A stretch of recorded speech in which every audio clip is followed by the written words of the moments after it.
നാടൻ പാവയ്ക്ക കൃഷി. ഇത് യൂണിവേഴ്സിറ്റിയുടെ പ്രീതി തന്നെയാണ്. ഒരുപാട് പിടിച്ചിട്ടുണ്ട്, അത്യാവശ്യം നല്ല രീതിയിൽ നമുക്ക് കിട്ടുന്നുണ്ട്. അപ്പോൾ വിളവെടുത്ത് തുടങ്ങിയിട്ടുണ്ട്. വിളവെടുത്ത് നമ്മളിപ്പോൾ ഡെയിലി ചെയ്യുന്നുണ്ട്, വിളവെടുക്കുന്നുണ്ട് അത്യാവശ്യം. എല്ലാവർക്കും നമസ്കാരം. നമ്മൾ എത്തി നിൽക്കുന്നത് പത്തനംതിട്ട ജില്ലയിലെ കോഴഞ്ചേരി മേലുകര എന്ന് പറഞ്ഞ സ്ഥലത്താണ്. ഇവിടെ യുവ കർഷകൻ്റെ കൃഷി കാണാനാണ് നമ്മൾ എത്തിയിരിക്കുന്നത്. പ്രവാസിയായിരിക്കുമ്പോഴാണ് ഇദ്ദേഹത്തിൻ്റെ കണ്ണിന് കാഴ്ചശക്തി നഷ്ടപ്പെടുന്ന ഒരു സാഹചര്യം ഉണ്ടായത്. അപ്പോൾ അങ്ങനെ അദ്ദേഹം നാട്ടിലേക്ക് തിരിച്ചെത്തി എന്ത് ചെയ്യണം എന്ന് പറഞ്ഞ് നിൽക്കുന്ന ഒരു സമയത്താണ് അദ്ദേഹത്തിൻ്റെ ജ്യേഷ്ഠന്മാരുടെയും ബന്ധുക്കളുടെയൊക്കെ സഹായത്തോടു കൂടി അദ്ദേഹം കൃഷിയിലേക്ക് തിരിയുന്നത്. അപ്പോൾ കൃഷിയിലേക്ക് തിരിഞ്ഞ് അദ്ദേഹത്തിൻ്റെ പരിമിതിയിൽ നിന്ന് മാക്സിമം പ്രയത്നിച്ചിട്ടാണ് നല്ലൊരു വിജയത്തിലേക്ക് അദ്ദേഹം എത്തി നിൽക്കുന്നത്. ഈ പ്രാവശ്യത്തെ നല്ല കർഷകനുള്ള അവാർഡ് അദ്ദേഹത്തിന് പഞ്ചായത്തിൽ നിന്ന് ലഭിച്ചു. അപ്പോൾ യുവാക്കൾ കൃഷിയിലേക്ക് ഇറങ്ങേണ്ടത് വളരെ ആവശ്യകതയാണ്. കാരണം നമ്മുടെ നാട്ടിൽ ഒരുപാട് ടെക്നോളജികൾ ഉണ്ടാകുന്നുണ്ടെങ്കിലും ഭക്ഷ്യവസ്തുക്കൾ നിർമ്മിക്കാനുള്ള ടെക്നോളജികൾ ഇന്ന് വരെ കണ്ടുപിടിക്കപ്പെട്ടിട്ടില്ല. കണ്ടുപിടിക്കപ്പെടാത്തിടത്തോളം കാലം നമ്മുടെ കർഷകർ തന്നെയാണ് രാജാക്കന്മാർ. അപ്പോൾ അതുകൊണ്ട് തന്നെ യുവാക്കളെ കൃഷിയിലേക്ക് കൊണ്ടുവരാനായിട്ട് നമുക്ക് ഒരുമിച്ച് പരിശ്രമിക്കാം. എല്ലാവരും വീഡിയോ മാക്സിമം ഷെയർ ചെയ്യണം. നേരെ വീഡിയോയിലേക്ക്. നമസ്കാരം, എൻ്റെ പേര് ജിഷ്ണു. ഞാൻ പത്തനംതിട്ട ജില്ലയിൽ കോഴഞ്ചേരിയിൽ മേലുകര എന്നൊരു ഗ്രാമത്തിലാണ്. ഞാൻ ഒരു 5 വർഷമായിട്ട് ആട്, കോഴി, താറാവ്, പിന്നെ പച്ചക്കറി. ഇപ്പം ആടും താറാവും കോഴിയൊന്നുമില്ല. മെയിനിപ്പോൾ ആടും പച്ചക്കറി കൃഷിയും ഏത്തവാഴ കൃഷി, അങ്ങനെ കൃഷിയിലേക്കാണ് തിരിഞ്ഞിരിക്കുന്നത്. ഇപ്പം നിലവിലിപ്പോൾ എത്ര ആടുകളുണ്ട്? നിലവിൽ രാജീവേട്ട ഇപ്പം 2 പെൺകുട്ടികളാണ്. ഈ വൈറ്റാണ് നമ്മൾ ആദ്യം വാങ്ങിക്കുന്നത്. മലബാറി അല്ലേ? മലബാറിയാണ്. ആ മലബാറിയെ ബീറ്റിനെ കൂടെ ക്രോസ് ചെയ്താണ്. അതിൻ്റെ പെൺകുട്ടിയാണ് ഈ വരുന്ന കുട്ടി. അതിൻ്റെ കുട്ടിയാണ് ഈ മുട്ടൻകുട്ടി. ഇവനെ പ്യൂർ കഴിഞ്ഞ വർഷം രാജീവൻ അറിയാലോ ബീറ്റിലുണ്ടായിരുന്നേ, അവൻ്റെ കുട്ടിയാണ്. ആ ബീറ്റിനെ ഞാൻ കൊടുത്തു. മഴയൊക്കെ ആയ സമയത്ത് നമുക്ക് ആട് വളർത്തൽ ശരിക്കും ലാഭകരമാണോ? തീർച്ചയായിട്ടും. എനിക്കങ്ങനെ നഷ്ടമായിട്ട് എനിക്ക് തോന്നിയിട്ടില്ല. നല്ല ആദ്യമൊക്കെ രാജീവൻ അറിയാലോ തീരെ മോശമായ ആടുകളായിരുന്നു എൻ്റെ. രാജീവേട്ടൻ പറഞ്ഞതനുസരിച്ച് ഞാൻ കുറേ ആടുകളെ നല്ല പേരന്റ് സ്റ്റോക്കിനെ സെറ്റായി വരുന്നു. ഇനി ഇവരുടെ ആ 2 കുട്ടികളിൽ ഒരു പെൺകുട്ടിയോ 1 മുട്ടനുമാണ്. ആ പെൺകുട്ടി നമ്മളിവിടെ നിർത്താൻ വേണ്ടി തന്നെയാണ്. ഇപ്പോൾ ആട് വളർത്തലിൽ കുട്ടികളാണ് ലാഭം അല്ലേ? കുട്ടികൾ തീർച്ചയായിട്ടും കുട്ടികളെ ലാഭം. ഒരു പ്രസവത്തിൽ 2 കുട്ടികളെ വെച്ച് കിട്ടുന്നു. 2 കുട്ടികൾ വെച്ച് വരുന്നുണ്ട്. എനിക്കൊന്ന് ആട് വളർത്തൽ ഇപ്പം വളരെ കുറഞ്ഞ സാഹചര്യമാണ് നമ്മൾ നാട്ടിൽ കാണുന്നത്. അതെ അതെ അതെ, നമ്മുടെ അടുത്ത് ഒത്തിരി കുറഞ്ഞിട്ടുണ്ട്. പിന്നെ കാഷ്ടം ഞാൻ കൊടുക്കാറില്ല. കാഷ്ടം നമ്മുടെ ഇവിടെ കൃഷി ഒരുപാടുണ്ടല്ലോ, കൃഷിക്ക് അത്യാവശ്യം. അതുകൊണ്ട് തന്നെ പിന്നെ പാല് ഒരു 3 മാസം കഴിഞ്ഞ് വരുന്ന പാലുകളെല്ലാം അടുത്ത ആർക്കെങ്കിലും വേണമെങ്കിൽ ലിറ്ററിന് 100 രൂപ. ഈ കുട്ടിക്ക് ഇപ്പോൾ എത്ര മാസം പ്രായമായിട്ട്? ഇതിപ്പോൾ രാജീവരെ കറക്റ്റ് 5 മാസം. 5 മാസം പ്രായം. ഈ 13 കഴിഞ്ഞപ്പോൾ 5 മാസമായി. ബീറ്റലിൽ ഇറങ്ങിയ കുട്ടിയല്ലേ? ആ പ്യൂർ ബീറ്റലിനുണ്ടായ കുട്ടിയാണ്, ഇവക്കുണ്ടായ കുട്ടിയാണ്. ഇവ 13-ാം തീയതി ഞാൻ തൂക്കി നോക്കിയപ്പോൾ വരെ നോക്കി നമ്മൾ വീട് നോക്കിയപ്പോൾ 30 മേലിൽ തൂക്കമുണ്ട്.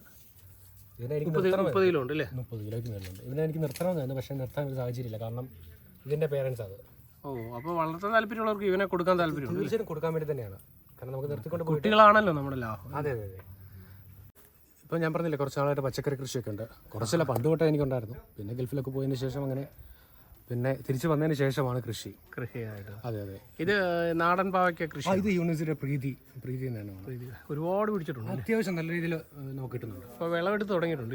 വിളവെടുത്ത് നമ്മളിപ്പോൾ ഡെയിലി ചെയ്യുന്നുണ്ട്, വിളവെടുക്കുന്നുണ്ട്. അത്യാവശ്യം നമുക്ക് നമ്മുടെ നാട്ടിലുള്ള ആൾക്കാർക്ക് തന്നെ കൊടുക്കുന്നുണ്ട്. ഡയറക്റ്റ് സെയിലാണ്. കടക്കാർക്ക് എന്ത് വളമാണ് ഇതിന് ഉപയോഗിക്കുന്നത്? ഇതിന് ശരിക്കും ഞാൻ ജൈവവളം തന്നെയാണ് കൊടുക്കുന്നത്. ജൈവവളം എന്ന് വെച്ചാൽ കടലാമൃതം. നമ്മുടെ കോഴഞ്ചേരി കൃഷി ഓഫീസർ രമേശ് സാർ, അദ്ദേഹമാണ് കടലാമൃതം. അത് എന്തൊക്കെയാണ് കൂട്ട്? പച്ചച്ചാണകവും നമ്മുടെ പച്ചക്കപ്പലിൻ്റെ വെള്ളത്തിൽ അരച്ചെടുക്കുന്നത് കടലാമൃതം. പിന്നെ ഇത് ചിരട്ടക്കണി. ഈ മഞ്ഞ പെയിന്റ് അടിച്ചേക്കുന്നില്ലേ? മഞ്ഞ പെയിന്റ്. എന്നിട്ട് അതെല്ലാം അവണക്കണ്ട നോക്കും. അപ്പോൾ ഈച്ചയെല്ലാം അതേ വന്ന് ഈച്ചയെല്ലാം വന്നതേ പറ്റി. അപ്പോൾ ഇതിന് പ്രശ്നമില്ല, കൃഷിക്ക് പ്രശ്നം. പിന്നെ ഇത് ചിരട്ടക്കണിയാണ്. അതെന്തോ സാധനം? ഇത് ചിരട്ട തൂക്കിയിട്ട് നമ്മൾ ഈ പാളങ്കോടൻ പഴമില്ലേ, അതും ശർക്കരയും കൂടെ മിക്സ് ചെയ്തിട്ട് ഇതിനകത്തിലിടും. പാരസെറ്റമോളോ എന്തെങ്കിലും പൊടിച്ചിടുമ്പോൾ ഈച്ച സ്മെല്ല് കാരണം അതൊന്നും നിന്ന് ചത്തുപോകും. ഓഹോ, അങ്ങനെ 2-3 കണിയുണ്ട് ഇല്ലേ? പിന്നെ ആ പാട്ടയ്ക്കത്തിലോ? പാട്ടയ്ക്കൽ സെയിമാണ്. അത് മഴ. അതെന്തോ സാധനം? ഇത് തന്നെ പാളങ്കോടൻ പഴവും ശർക്കരയാണ്. അതിനകത്തിലിടും. അതിന് ഹോൾ ചെയ്തിട്ടുണ്ട്. അപ്പോൾ ഈച്ചയൊക്കെ ഇതിനകത്ത് അത് കഴിക്കുമ്പോൾ ചത്തിരിക്കും. അപ്പോൾ ഒരു പാവയ്ക്കൊക്കെ എന്തോ വെയിറ്റ് വരുന്നുണ്ട്? ഇത് പ്രീതി നോർമലി ഒരു 250-300 ഗ്രാമൊക്കെ വരും അല്ലേ? 350 വരെ കിട്ടുന്നുണ്ട്. ഇതൊക്കെ എനിക്ക് നല്ല വെയിറ്റ് ഉള്ളതല്ലേ? അത്യാവശ്യം വെയിറ്റ് വരും. ഇത് മറ്റേ ഇപ്പോൾ ഹൈബ്രിഡിനേക്കാളും ടേസ്റ്റാണ്, നല്ല ടേസ്റ്റ് ഉണ്ട്.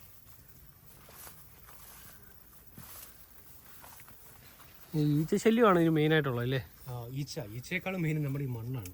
കാരണം 2018 വെള്ളപ്പൊക്കത്തിന് ശേഷം കയറിയ മണ്ണ്. മണ്ണ് പ്രശ്നമാണ്. മണ്ണ് ഭയങ്കര പ്രശ്നമാണ്. ഇത്രയെങ്കിലും കൃഷി നമുക്ക് നല്ലതായിട്ട് കിട്ടുന്ന നമ്മുടെ കൃഷി ഓഫീസർ രമേശ് സാറാണ്. അദ്ദേഹത്തിൻ്റെ ഫുൾ ഡയറക്ഷനാണ് നമ്മൾ പോകുന്നത്. അദ്ദേഹം കൃഷി ചെയ്യേണ്ട രീതിയെല്ലാം പറഞ്ഞു. അദ്ദേഹം കൃഷി ഓഫീസറിന് മാത്രമല്ല, കർഷകൻ കൂടാ. ഇപ്പോൾ അദ്ദേഹം തിരുവനന്തപുരത്താണ് വീട്.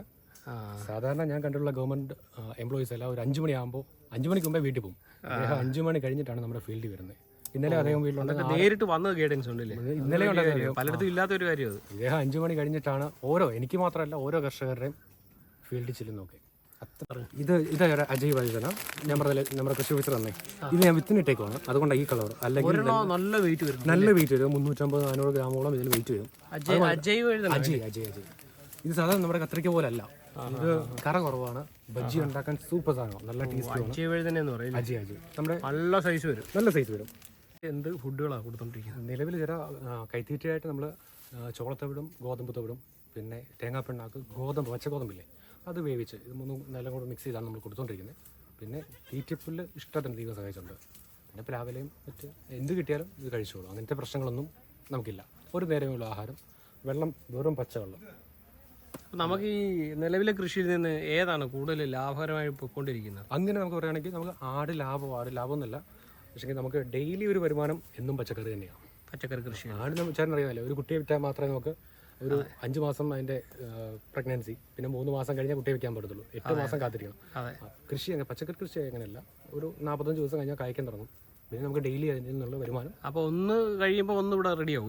റെഡിയാക്കും. ഇപ്പോൾ പയർ കഴിയുമ്പോൾ പാവൽ വരും. അതെ. അപ്പം നമ്മുടെ ഈ പരിമിതിയിൽ നിന്ന്, നമ്മുടെ ഈ കാഴ്ചയുടെ ഒരു ചെറിയ പരിമിതിയിൽ നിന്ന് എങ്ങനെ ഇതൊക്കെ ചെയ്യാൻ സാധിക്കുന്നു? ഇത് ശരിക്കും പറഞ്ഞാൽ എനിക്ക് നല്ലൊരു ഹെൽപ്പുണ്ട്.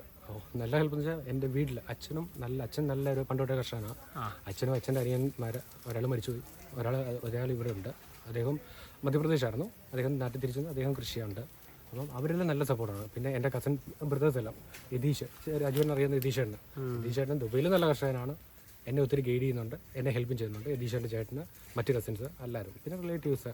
പിന്നെ ഞാൻ മസ്കറ്റിലായിരുന്നു. അവിടെ തിരിച്ചു വന്നതിന് ശേഷം ഞാൻ ആദ്യമായിട്ട് തുടങ്ങുന്നത് കുട്ടിക്കാനത്തെ ലിൻസാറാണ്. ലിൻസാറ് നല്ലൊരു സഹായം നമുക്ക് ചെയ്തിട്ടുണ്ട്. അദ്ദേഹത്തിൻ്റെ ഐഡിയാസും, അദ്ദേഹം നല്ലൊരു കർഷകനാണ് അവിടുത്തെ. അങ്ങനെ കുറേ ആൾക്കാർ. പിന്നെ നമ്മുടെ കൃഷി ഓഫീസർ രമേശ് സാറ്, അദ്ദേഹത്തിനെ ഒരിക്കലും മറക്കാൻ പറ്റത്തില്ല. അദ്ദേഹം പോലെന്നാണ് നമ്മുടെ കോഴഞ്ചേരി പഞ്ചായത്തിൽ എല്ലാവരുടെയും പ്രാർത്ഥന. അത്രയ്ക്ക് നല്ല സപ്പോർട്ട്, നല്ല അറിവ്. ഈ നമ്മുടെ ഈ കസ്റ്റമറൊക്കെ നമ്മുടെ ഇവിടെ വന്നാണോ മാർക്കറ്റിൽ കൊണ്ടുപോകേണ്ട ആവശ്യം കൊടുക്കത്തില്ല? മാർക്കറ്റിൽ കൊടുത്താൽ നമുക്ക് കിട്ടുന്ന അവരുടെ ലാഭം കഴിഞ്ഞല്ലേ കിട്ടുള്ളൂ. ഇത് നമുക്ക് ഡയറക്റ്റ് ഇവിടെ ഒന്ന് വാങ്ങിക്കുന്നുണ്ട്. അന്നേരം പറിച്ചു കൊടുക്കുക, അത്രേ ഉള്ളൂ. ഫ്രഷ് ആയിട്ട് കറയോട് കൂടി കൊടുക്കുക.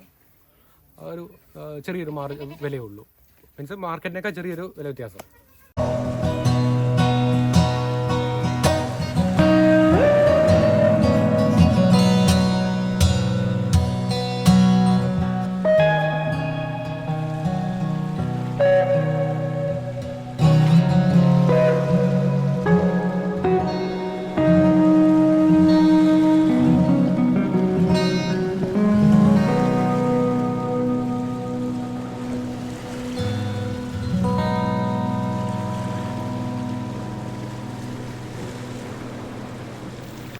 ആട് വളർത്തൽ ലാഭകരമാക്കി മാറ്റാൻ ജിഷ്ണുവിൻ്റെ ഇത്രയും നാളത്തെ ഉള്ള ഒരു പ്രവൃത്തി പരിചയത്തിൽ നിന്ന് എന്താണ് മനസ്സിലാക്കേണ്ടത്? രാജീവ്, ആദ്യം ശരിക്കും എൻ്റെ കുറേ ഒത്തിരി ആടുണ്ടായിരുന്നു. പക്ഷെങ്കിൽ അതൊന്നും നല്ല ഒരു ആടെന്ന് പറയാൻ പറ്റത്തില്ലായിരുന്നു. കാരണം എനിക്കറിയില്ലായിരുന്നു. എല്ലാവരും രാജീവൻ തന്നെ വിളിച്ച് സംശയം ചോദിച്ചു. അങ്ങനെ വന്നാണ് നമ്മൾ 2 ആടെങ്കിൽ 2 ആട് ഉള്ളത് നല്ലത് മതി എന്ന തീരുമാനത്തിൽ ബാക്കി എല്ലാവരും നമ്മൾ ഒഴിവാക്കി. ഈ 2 ആടെന്ന് വെച്ച് കഴിഞ്ഞാൽ ആ വെള്ളയെ നമ്മൾ ആദ്യം വാങ്ങിച്ച് അതിൻ്റെ കുഞ്ഞുങ്ങളായി മൊത്തം പരമ്പരയാണ്. അത് നല്ലപോലെ കുഞ്ഞുങ്ങളെ നോക്കുന്നുമുണ്ട്, പാലും ഉണ്ട്. നമ്മളൊന്നും അറിയണ്ട. നല്ല വെയിറ്റിലേക്ക് കുഞ്ഞുങ്ങൾ ഒരു 3 മാസം ആയി കഴിഞ്ഞാൽ ഒരു 20-22 കിലോയിലേക്കൊക്കെ കുഞ്ഞുങ്ങൾ കയറി വരുന്നുണ്ട്. നല്ല വളർച്ചാശേഷിയുള്ളതും നല്ല ഇനങ്ങളെ വളർത്തി കഴിഞ്ഞാൽ ലാഭകരമാക്കി മാറ്റാൻ പറ്റും. തീർച്ചയായിട്ടും. എനിക്ക് പെണ്ണാടുകൾ പ്യൂർ ബ്രീഡിനെ വളർത്താൻ താല്പര്യമില്ല. ക്രോസ് ബ്രീഡിനാണ് നമുക്ക് താല്പര്യം. ക്രോസ് ബ്രീഡ് ആകുമ്പോൾ അത്യാവശ്യം നല്ല വളർച്ച കിട്ടുന്നുണ്ട്. മറ്റേ അകിടുവീക്കം പോലത്തെ ഉള്ള കാര്യങ്ങളൊന്നും സംഭവിക്കുന്നില്ല. ഇവിടെ പിന്നെ ധാരാളം പുല്ലുള്ളതുകൊണ്ട് ഇവർക്ക് ധാരാളം അഴിച്ചുവിട്ട് വളർന്നുകൊണ്ട് നല്ല ആരോഗ്യമുണ്ട്. പമ്പയാറല്ലേ തൊട്ട് ഇഷ്ടത്തിന് പച്ചപ്പുല്ലും. ഇത് തള്ളയും മോളും അല്ലേ? തള്ളയും മോനും അല്ലേ? ക്രോസിംഗ് ഫീലിംഗ് തുടങ്ങിയിട്ടുണ്ട്. അവനെ കൊടുക്കാനല്ലേ, അതിന് നല്ല വില കിട്ടുകയാണെങ്കിൽ അതിൽ വളർത്തുന്നവർക്ക് കട്ടിങ്ങിന് കൊടുക്കത്തില്ല. വളർത്താൻ പറ്റിയ മുട്ട നല്ല. അതെ.